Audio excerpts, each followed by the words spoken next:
Yo. Oh. What's up? It's me. I'm here in Australia at the end of my tour, my Asian uh, Eastern tour, India, Cambodia, Hong Kong, and 6 months in Thailand. And those islands feel like a lot of another country, even though they're just still Thailand. Um, Here at the end of my journey to kind of explain to you guys some key component differences between Eastern and Western thought and philosophy, namely that of presence versus long-term planning and other things like that, ephemerality versus kind of long-term planning again, kind of infinity, sort of everlasting things, and the keystone difference, I would say, is this emphasis on essence versus form. Now, going back to the first point, presence versus kind of long term. The Thais, I'm going to go with Thais for the most part because I've gotten a lot from them and I spent the most time in that country. But the Thai people, anyway, very in the now. You can see it in the way that they drive. You can, there's horrible traffic, and they navigate that without any real issues, which is pretty impressive. They emotionally, they don't seem to go through nearly as many emotional hurdles as, say, like an American driver would. That's one. And then also looking at just like the way that a lot of their society works, there's a lot of street vendors and street stalls. Now these people aren't always there, and in many cases it serves you best if you, in the present moment, if you are present to your body and you want a mango, you see someone with a mango, you buy the mango. You can't necessarily plan like a Westerner would, like me. I plan like, oh well, I'll go there on Tuesday, I'm there on Wednesday. You can't really do that because they just decide to go there or not. This is also apparent in the fact that sometimes you'll have a street vendor or a restaurant owner that just doesn't have items on the menu today because they didn't feel like going today. They didn't feel like, in the present moment, being congruent to who they feel like in the present, didn't go to the market to get the vegetables or the meat or whatever. So that item isn't available. That's happened to me numerous times. Of course, Buddhism, meditation is a part of being a practicing Buddhist, and so even if the kids, say, of the families don't want to meditate in the same way that Westerners are brought to, church or synagogue, or brought places they don't want to be in Western religions, in the same way, kids are brought up to meditate anyway. Or at least have an idea of what it is in the back of their heads, whereas Westerners have no idea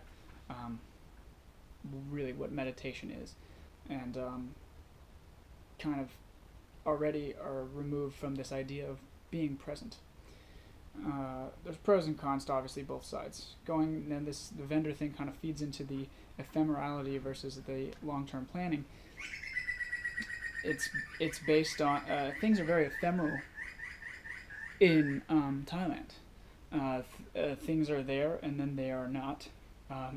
Like vendors, for example, sometimes material, sometimes, looking at styles in clothing, just when you're at a store or when you're at a mall, I've never seen a faster turnover of like styles than in Asia. Just you go there, you see a red sweatshirt one day, and like literally the next day or maybe 2 days, an entire rack of new clothing. I'm just completely amazed at how quickly they overturn styles and stuff, at least in each individual store. Again, on ephemerality materials as well, they're not built to last forever. Whereas in the West, when we build something, it's supposed to last a while. These things don't necessarily, like a lot of the materials don't last nearly as long. Some of the bricks that I saw were just dismal in terms of structural integrity, and like used in Cambodia and other construction sites around Thailand. It's just like those bricks don't look nearly as solid as the ones that I know and I've grown up with. Um, Maybe they are, but I've seen so many broken pieces of building and so many shattered walls. And I see those bricks inside. I just wonder how solid are those walls really. Um, of course, that may have something to do with class disparity as well. You got the poor kids running around and breaking stuff. It could also be a thing. But as someone who trains parkour and freerunning, just landing on things, they move more. There's less solid things to jump on in Asia and Thailand, India, etc. It's excruciatingly important to check your surfaces, because if you don't, you could very much regret it. Luckily, I had a good enough instinct where nothing was really an issue for me. And yeah. So again, ephemerality versus long-lasting. Working with Thais, I worked with them. I was into studying at Thammasat University in Bangkok on the Chao Phraya, I hope that's right, river, and those guys, one, I was very impressed with the fact that they all wanted to work on group projects. Two, a little bit irked at the fact that a group project had up to 9 people in it or more. That's too many for a group project to everyone to have. It's just counterproductive at that point. Yeah, but in terms of planning, I was willing to do like the whole thing and set out an entire plan in the first week, but they all kind of wanted to sit with it and wait. They didn't want to set those plans early. They're a little plan resistant. Not all Thais, obviously, but just the ones that I worked with. It seems as though planning is not really something that they feel the need to do, or they feel like they have to do. Whereas a Westerner, for me, planning is essential. Granted, of course, I am college educated. I've been to college for 4.5 years now. Maybe you could argue 5. And I've had to plan to get this success, to get to where I am today, in order to travel. That's another reason. I imagine, too, not only because of this disparity in terms of income and stuff, not a lot of Thais are super well off, not, well off enough to get, flight tickets and things like that. I'm not either, but thank you to the state of California and working really hard, thanks to that, for this capacity. But it's not a priority for them. Traveling isn't a priority for them, and I would argue Thais and just most other of those kinds of countries, I imagine the ones that are, it's not a priority because then they'd have to plan, and planning is its own, work. And if you're already working hard every day, you don't want to plan more than you have to. You don't want to work more than you have to. So that kind of makes sense. And this kind of finally feeds into the last one, which is kind of essence versus form. If you look at just a lot of the things in Thailand, they're there, but not in the way they are in the West. If you look at a storefront in the West, you get a huge decorative sign. You get a big storefront. It has the sign and maybe some price on the outside. A lot less in Thailand. Obviously, in the richer places that are geared toward Westerners, you have more Westernized stores. But if you get into Thailand and you get into those little sois, those little side streets, you see stores are kind of a mixture of houses and working places. They're not separate as we do so much in the West. Obviously, home offices are a thing in the West, but it's not nearly as widespread over there. I mean, it seems as though almost every other house is some kind of business, does laundry for you, or some kind of a mart. So that's kind of interesting. So the essence of the store is still there. So the Thais then have the essence of whatever it is, in the same way that we look at the materials. The essence of, say, a wall is maybe to them more visual. The essence is to block a view. Well, that's all it's going to do. Whereas in America, if we're going to build a wall, it's going to be solid. We don't want anyone breaking it. We don't want anyone climbing it. So we're going to cover all of those bases. Whereas in Thailand, if we just want to block something, we'll put up sheet metal. Not very strong, very easy to break, very easy to take apart, but the essence of the function of the wall is still there.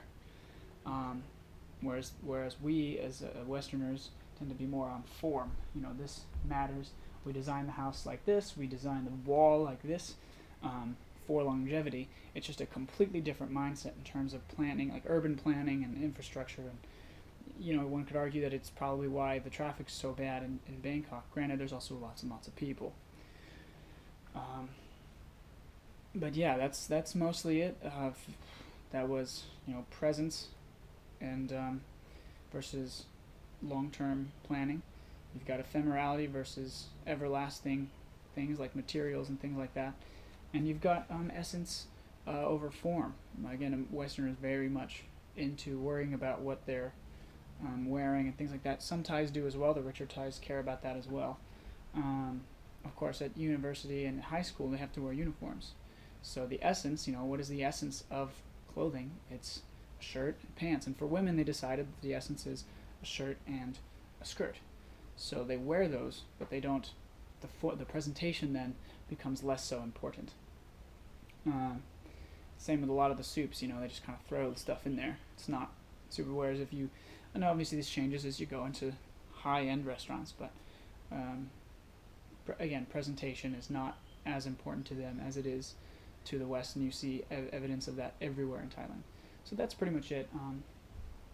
Again, here on a gorgeous day in Port Macquarie, Australia, New South Wales, at the end of my journey, just kind of ranting about some of the keystone differences and lessons that I've learned over the course of my last 6 months, which feels like a whole other lifetime.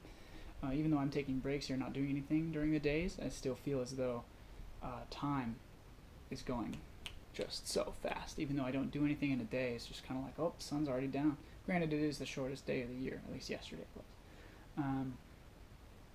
But yeah, it's a beautiful day, and saw koalas yesterday. Gonna see some more kangaroos today, and yeah, we'll see what Australia has to offer.